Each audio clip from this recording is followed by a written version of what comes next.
Hey everyone, my name is Christina Conde, and this is my pathway to literacy. My last name is the most mispronounced name I carry with, and possibly the only one that holds a longest story. My family was born and raised in Romania. In the 1970s, they decided to pack up their bags and move to America. They weren't necessarily willing for this change. As a result from that, they also come from a different school system. Coming from a communist country, let alone a city, my family carried a heavy load of education and skill.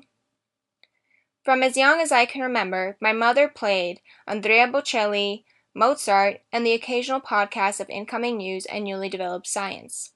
My mother had turned our dining room wall into a library. As a doctor, she read constantly. I could find classic novels to digital software instruction to medicine. Reading was the largest tool used for educating ourselves. At the time that I turned 8 years old, my mother passed away. My role model and the smartest woman I knew left before I could even say goodbye.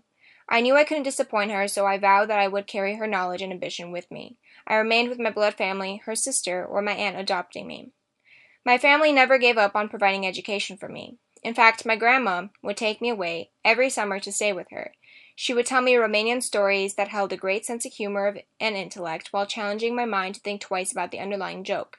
She'd encourage me to bring my school books along and spend hours reading them together.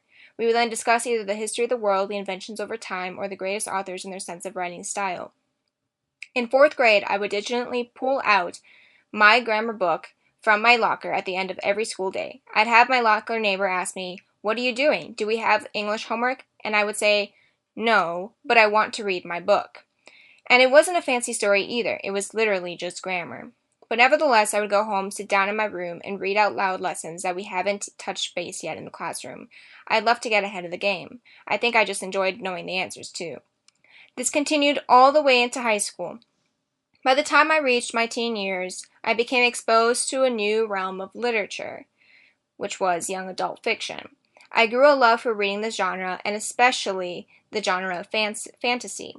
At the end of every week after school, I'd walk to the library with my friends and spend hours choosing a range of 5 to even 13 books.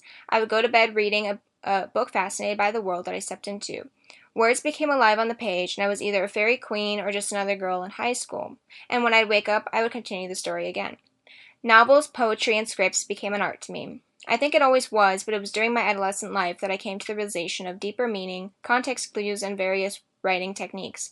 It was then that I challenged myself to begin writing creatively and writing as a scholar. As my English teachers inspired me and stayed with me after school to help me improve my flow of writing.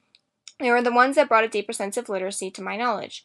I knew I wanted to do the same for my students one day, and I would carry this background knowledge with me to expand my love for literacy and inspire my own classroom.